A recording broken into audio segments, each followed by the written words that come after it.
Today, I'm going to unbox the U.S. Civil War from GMT Games, game designed by Mark Simonitch. This is the third edition, second printing, and I'm excited to get into this because I've been waiting to get my hands on it.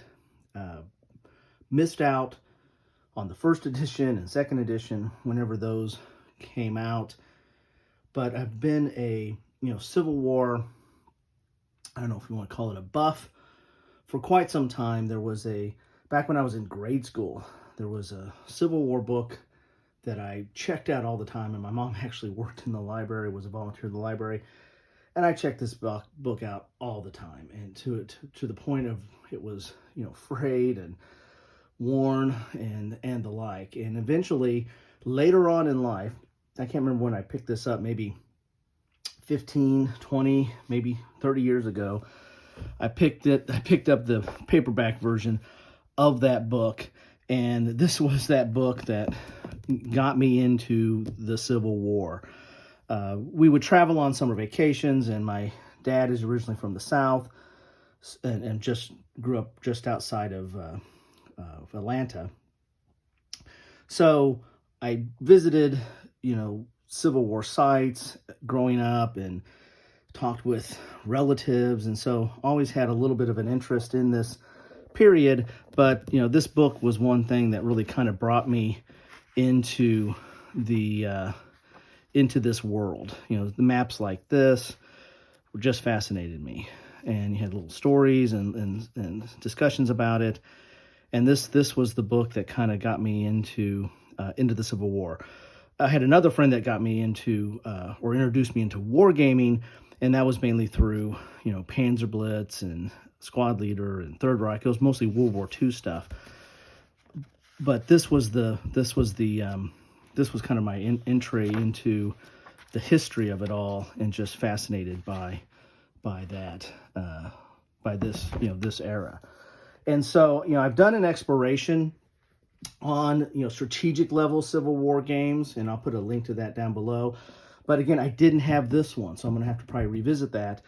I didn't have this one, and this one interests me because it is purported to kind of take the best of some of the other games out there. It's my understanding that this is influenced by the Civil War, the classic Victory Games strategic level Civil War game that even today people still hold this up as probably the maybe one of the best to cover the Civil War at a strategic level. It's got some hair on it, and it has some aspects that are that came out of the the 70s and 80s of wargaming.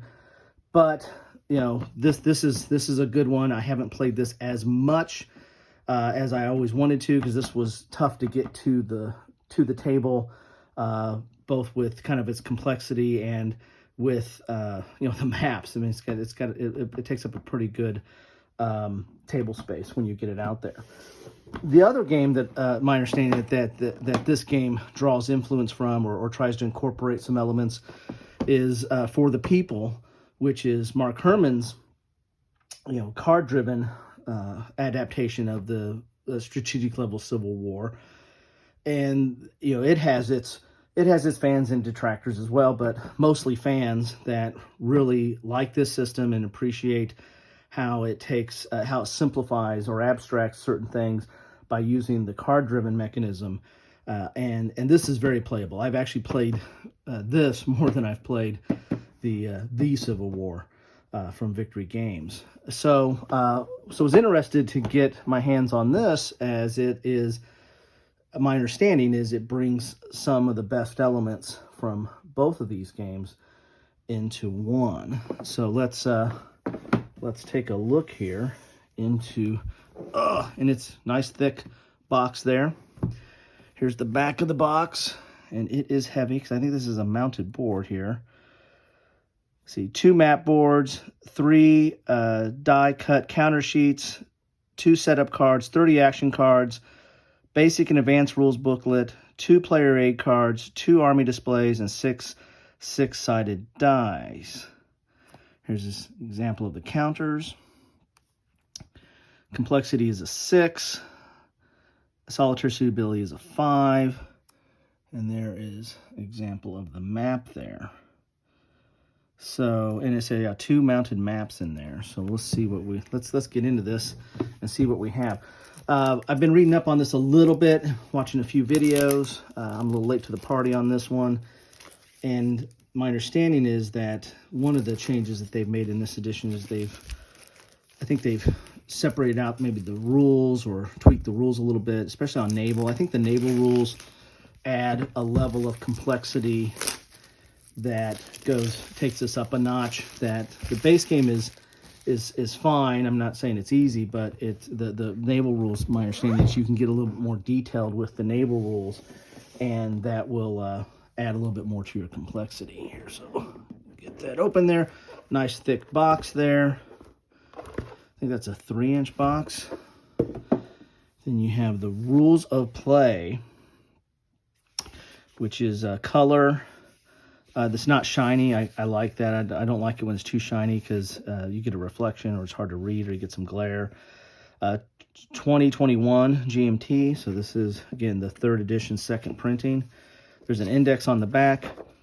Looks like there's 39 pages is the total rule book, but it has some map notes in there. You have some special hexes and spaces. Here's some scenarios in here. These are optional rules, start on 31. So it looks like maybe 30 pages total of rules with color examples in there, dual column. So, I mean, 30 pages, it seems like a lot, but I mean, given a strategic level Civil War game, you know, maybe not so much. I know that the Civil War, the Victory Games game, I think had definitely more rules than that, and a little bit more dense. These are typical GMT dual column with examples and color examples in between. So that's your rule book. Then here's your this is the advanced naval rules. That's why I was mentioning that I believe the naval rules add you can get a little bit more in depth. There's, I think, naval rules in here that are a little bit more abstracted, but you can get a little bit more detail into the advanced naval rules if you want to play that. And this book is, with an index, is 15 pages. And there's some design notes. So really, it looks like maybe 10 pages of rules that get into the advanced naval rules. So there you have that. Here's some of the counter sheets here.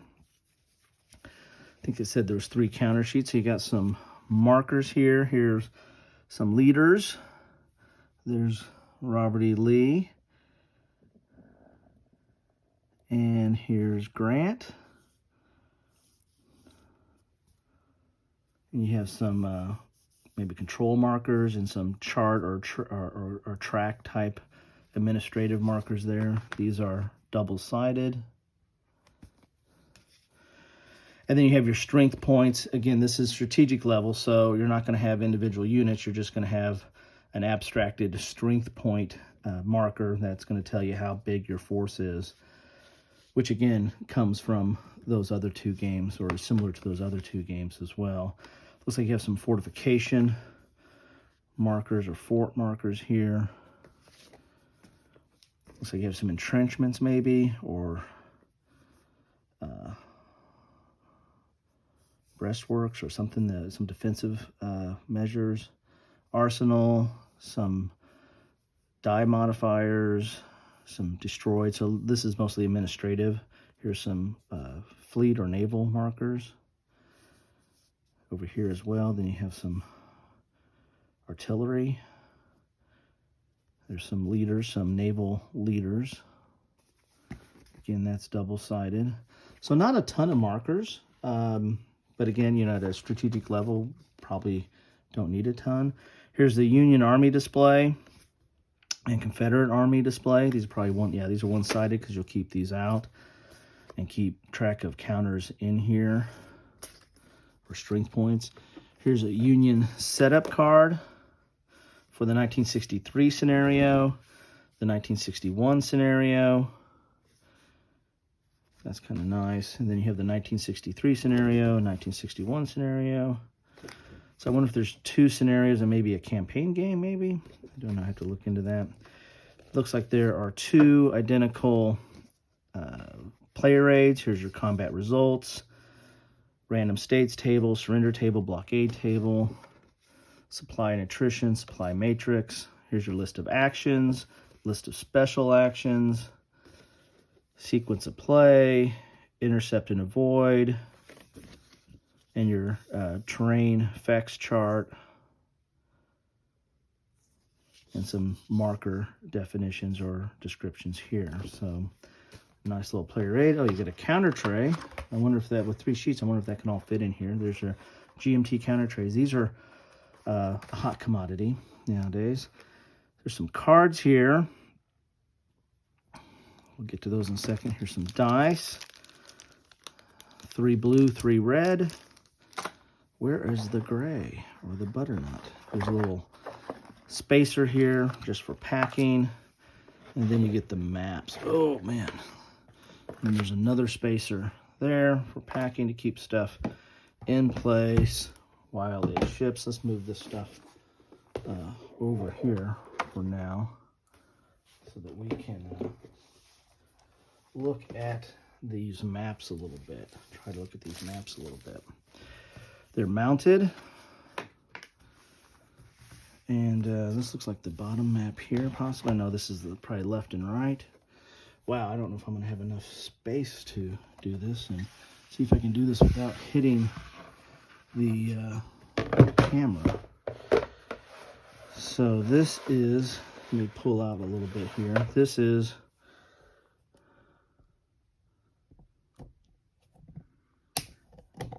pull up a periscope. So this is the west side of the map. You have Arkansas, Missouri, there's Springfield, so it only goes up here. There's Kansas City way up there in the corner, St. Joseph. And you go down to Louisiana, here's Baton Rouge and New Orleans, Jackson, there's Vicksburg, very, very important spot there. And goes over to Montgomery and up to Louisville and Madison up there. So that's your Western theater. Nice colors, mounted. Easy to see what the terrain is here, see what the terrain is here, and then clear. So it looks like there's, and then some mountains here. So predominantly 1, 2, 3, 4 types of terrain on this map, at least, or mostly on this map. Let's take a look at the Eastern Theater, which is where there's a lot of activity, or typically in a strategic level game, there's quite a bit of activity in the Eastern Theater. And you have some of your tracks on here. So a lot more mountains. There's the Great Smoky Mountains. Got to get up into the Appalachians there. Here's Georgia. Here's South Carolina, North Carolina. Hopefully I'm not getting my head into these pictures. And here's your East Coast with Richmond and then Washington, D.C. way up there in the northeast corner of this map. Then you have your status tracks here, turn record track, and then looks like there's some indication for leaders on here. Might be an entry schedule or something like that. Some naval reinforcement, a naval pool. Then you have some ports here and probably some fortresses along the coast. So again, not too cluttered. I mean, that's one thing about the Civil War, the old Victory games. Big map, and it was sometimes a little unwieldy. It just kind of, I don't know, for some reason it just jumped out at me, and it wasn't as easy to play with as, for example, For the People. I found that map a little bit easier to play. Of course, that's a point-to-point, right? But found it easier to get into. This one looks very interesting and looks like it is, looks like it's very, very playable, very nice. So let's get down into I'll go down a little bit here. We're getting all my fancy technology here. Let's try to get some of these cards open here. So that's your maps. Mounted, it's hard to, I'm a mounted map type person. I like mounted maps. I understand that big engagements, for example, the great battles of history, paper maps are probably better, and you can put plexiglass on it and deal with that. But on something like that, that's a strategic level game that you don't have multiple maps in the packet. You've got one map that's the area that you're playing under. I kind of like the old mounted maps. It goes back to my early days of Avalon Hill, and when it was called a board game, not a paper map game. So here's some of the cards. Here's Confederate Special Action, and then Union Special Action. And see, and so it's just telling you, maybe it's just the theaters of how you can do certain things, maybe. So this is just talking about what the theaters are. So, and that is, I think that's everything you get in the box then. I think that's it. So let's take a look here. That is the U.S. Civil War, not to be confused with the Civil War from Victory Games. But that is what you get in a box of the U.S. Civil War. I'm just looking at the contents here, make sure I've got 30 action cards. That's these action cards. So that's it. So there's not the card-driven aspect of this, but there's actions in this. So it'd be interesting to see how much of this is pulled from the Civil War, and how much of this is pulled from For the People, and how much of this is pulled from other things, or just newly created by Mr. Simonitch. I'm rapidly becoming a fan of his. I play a lot of his Zockbond or 4X, World War II 4X series, and really enjoying that series. And so this would be interesting to see how he handles a strategic level war game. So anyway, again, late to the party on this. I know all of you probably have your copies and played them many times. Love to know your thoughts on this. What do you think about this game? How does it compare to those other games? How does it compare to other strategic level Civil War games? Again, I'll put up a link to that in the description down below. But love to hear your thoughts on this and what you think about this. I've been doing quite a few American Civil War games lately, or unboxings, or talking about them. I've just been in that kind of mood. I think it might be from, I went to my first Civil War enactment last weekend, and so I'll put a link to that as well. So that was kind of interesting to see that. I've just never been to one of those, never had the opportunity to go to one of those, and that was fun. That was kind of interesting to see that, and hear some cannons and see some small actions going around. But anyway, so this is my journey into the Civil War, something I've always had an interest in, and since the early days of this book, I have been to several battlefield sites, and I might actually do some more like from the road segments of battlefield sites if that all interests you. But Gettysburg and Chickamauga and Murfreesboro and Pea Ridge and Wilson Creek and a few others as well. I try to collect them as I go on trips. If I'm near something, I try to stop by when I can, or if the family's asleep and I can sneak in the gate and they wake up and find out they're at a Civil War battlefield. So anyway, love to hear your thoughts on this or anything that I talk about.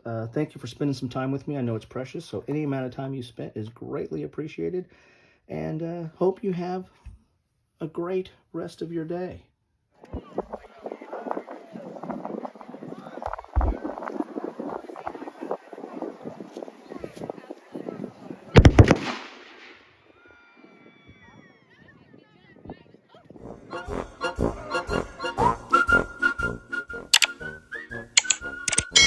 Thanks for watching.